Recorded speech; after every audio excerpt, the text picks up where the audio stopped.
আচ্ছা আচ্ছা এগো জন্মিলে চলিতে পারে কি বাবা কহিলে যোদ্ধা বলি তারা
Oh,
রূপী কান্তিব রাজা, এত বড় রাজা হইল আমি আজ নিঃসন্তান। কে চালাবে আমার রাজত্ব, কে খাবে আমার ধান রত্ন? তাই তো জীবনের আমার কোনো দাম নেই। তাই সুন্দর বনভূমি, এই বনভূমিতে আমি, এই বনভূমিতে আমি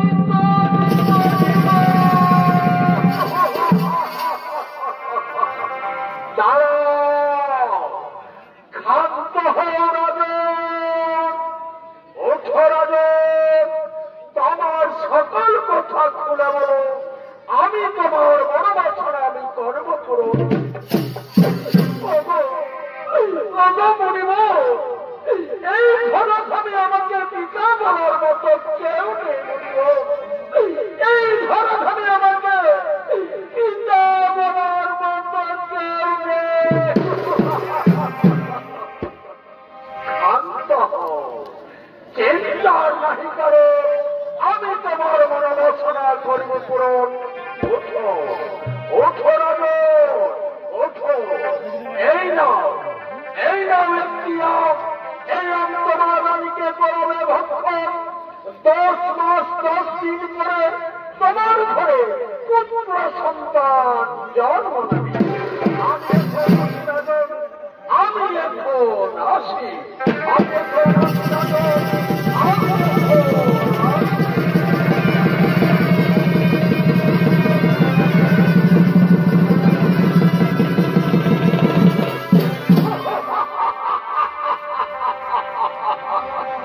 অনেক দিনের পর আজ আমার বড় বাসনা হইল পূরণ।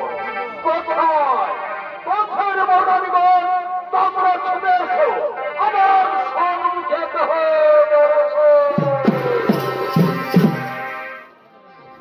আমি পারি জাতির ফুল। আচ্ছা, তুমি হে ভাবা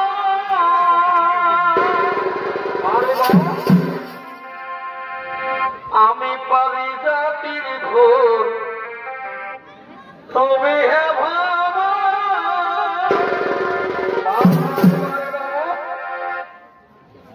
ফুটে নাই ফুল কলি আছে। তুমি মারো না ফুটে নাই ফুল কলি আছে, তুমি মারো না।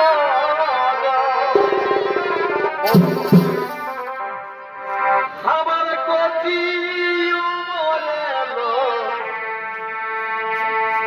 পিরিতি করিতে লাগে দো। এ বাবা রে, আমার কচি মরে গো, পিরিতি করিতে লাগে।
সোনারানী অনেক দিনের পর আজ আমাদের বড় বাচ্চারা হইল পড়ো এই নাও মুনির দেওয়া তোমরা ভাগ করে খাও নিশ্চয় আমাদের পুত্র সন্তান জন্ম নেবে আমরা আনন্দ উৎসব করি আমরা আনন্দ উৎসব করি চিঠি লেখা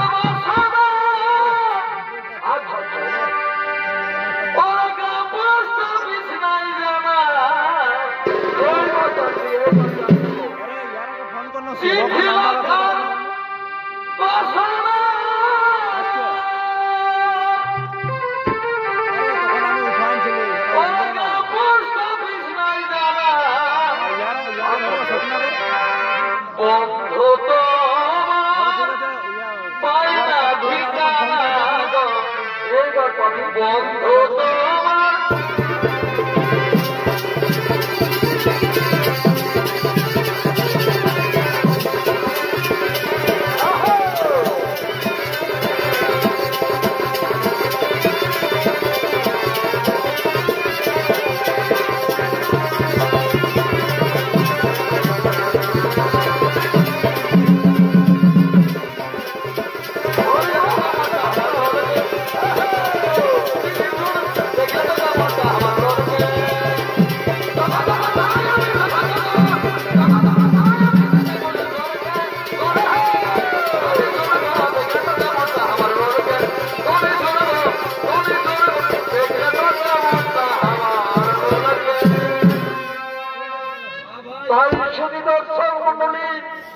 মুনির নাম খেয়ে দুই রানী হলেন গর্ভবতী দিনের পর দিন মাসের পর মাস 10 মাস 10 দিন পরে তাদের পুত্র সন্তান জন্ম নিল কিন্তু দুর্ভাগ্যের কথা তাদের অর্ধার্ধভাগে সন্তান জন্ম নিয়েছে একটি করে হাত একটি করে পা একটি করে কান একটি করে চোখ দেহের কিছু অংশ নিয়ে তাই তারা জন্মগ্রহণ করেছে তাই দুই দেহখণ্ডকে নিয়ে দুই রানী শ্মশানের দিকে আগমন করছে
দুর্বল রে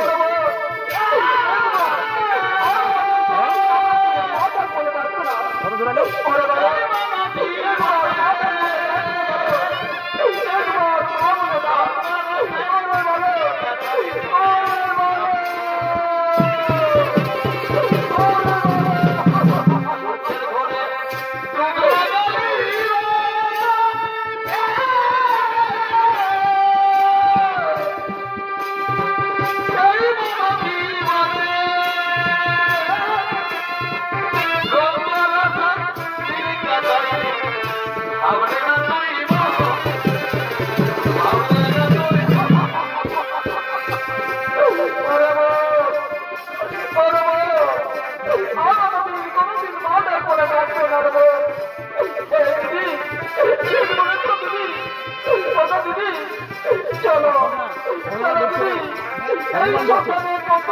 চলো আমরা বাড়ি ফিরে যাই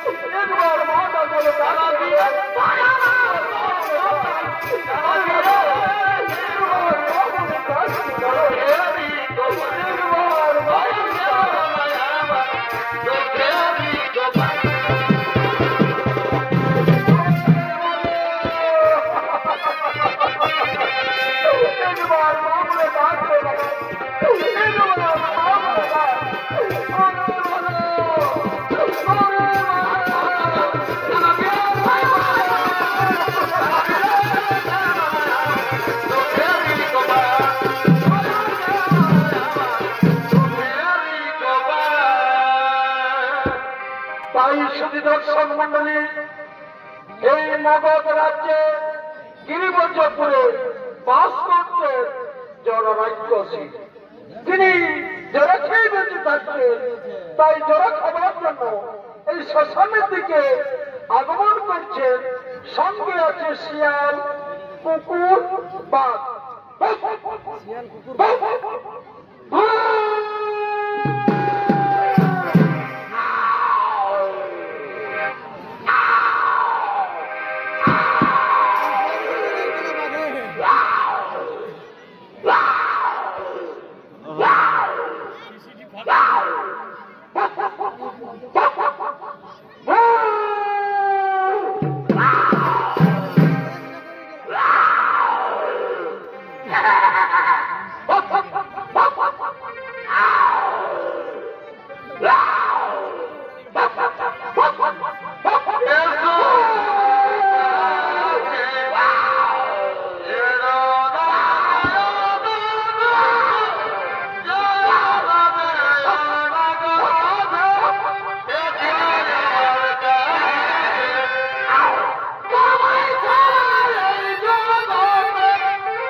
মাংস খাই, আমি মাংস খাই পাহাড়ের মতো।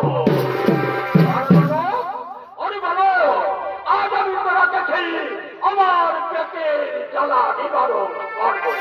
আমি আজ তোরাকে কাঁচা লঙ্কার মতো আমি চিবিয়ে খাবো। আমি একসঙ্গে জড়িয়ে আমি তোরাকে কাঁচা লঙ্কার মতো আমি চিবিয়ে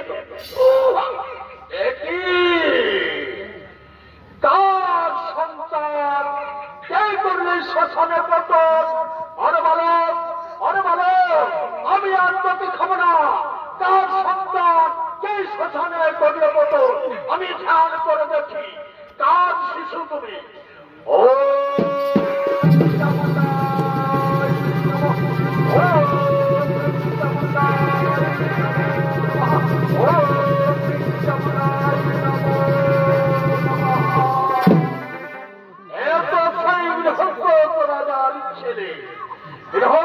রাজার কোন সন্তান নেই।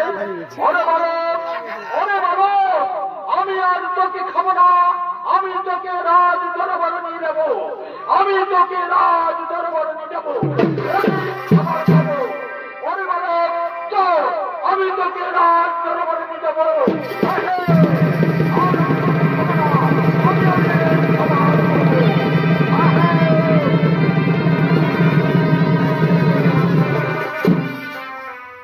যদি দর্শক মন্ডলী, এই জোড়া রাক্ষসীর দ্বারা দুই দেহখণ্ড সন্ধি প্রাপ্তি হয়ে জড়া লেগে যায়, তার নাম হয় জরাসিংহ রাজা।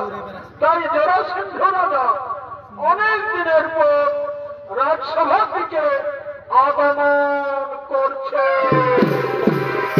পড়ে গিয়েছিলাম মধুপুরী,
আপনাদের সকল সুপরিচিত ওস্তাদ ধরণীধর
করিব পূরণ। দেবী সেনাপতি পশুপতির পদতলে আমি 1 লক্ষ রাজা বলিদান দেব। কোথায় কোথায় আমার শোনাবে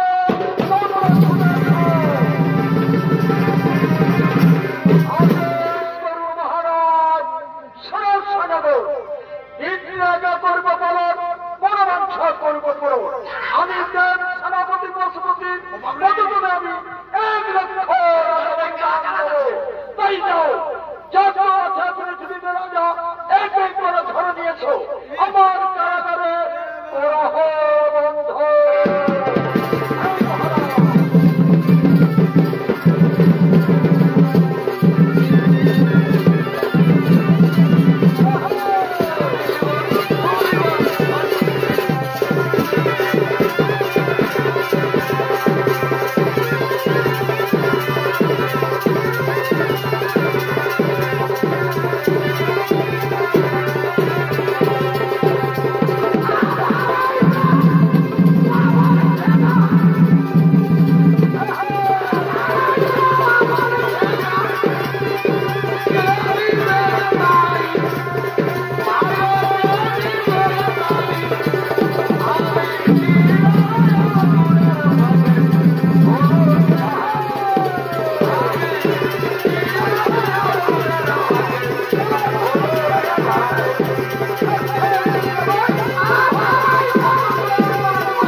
সবাই করেছিলেন রাজসুযজ্ঞ, তাই তোমাকেও করতে হবে রাজসুযজ্ঞ।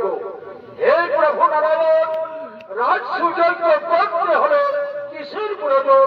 বড় প্রভু নারায়ণ, শোনো ধর্মরাজ, রাজসুযজ্ঞ করতে হলে 1 লক্ষ রাজার প্রয়োজন।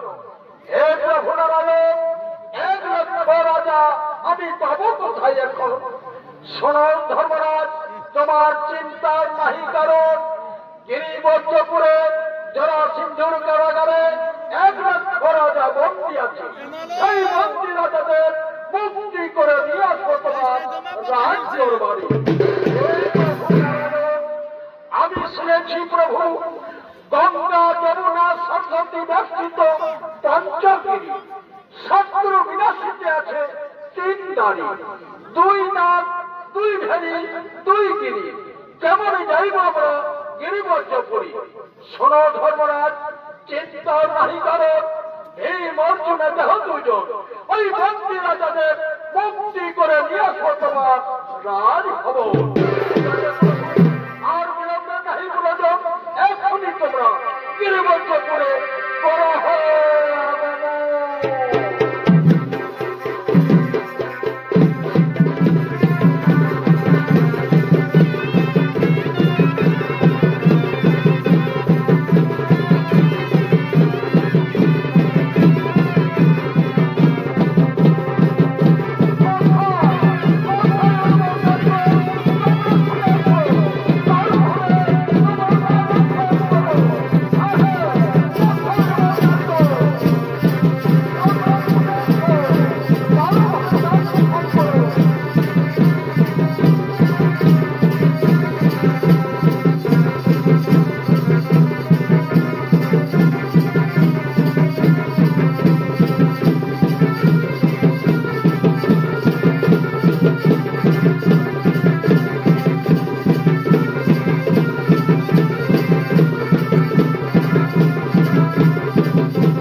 গুলি করে বলো না তোমার গলা দিয়ে তোমাদের করিব সংহার।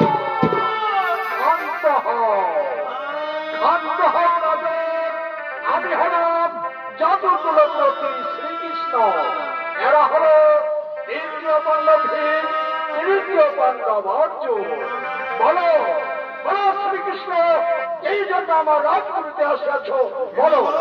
শোনো রাজন, ধর্মরাজ যুধিষ্ঠির একটি রাজসুযজ্ঞ আরম্ভ করেছে, তাই 1 লক্ষ রাজার প্রয়োজন। 1 লক্ষ রাজা তোমার পুরীতে বন্দী আছে। এই বন্দী রাজাকে মুক্তি দেওয়ার জন্য আছে। মুক্তি দেব? মুক্তি পাবে কিনা তোমরা আগে ফেরত করহ। শান্ত হও, শান্ত হও রাজা। তুমি বেছে নাও কার সঙ্গে তুমি করবে যুদ্ধ, আগে বেছে নাও। হ্যাঁ, আমি বেছে নেব। এই তো সেই ভিড়, এই ভিড়ের সাথে আমি করব যুদ্ধ। নরেন্দ্র করহর।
কৃষ্ণ কৃষ্ণ গোবিন্দ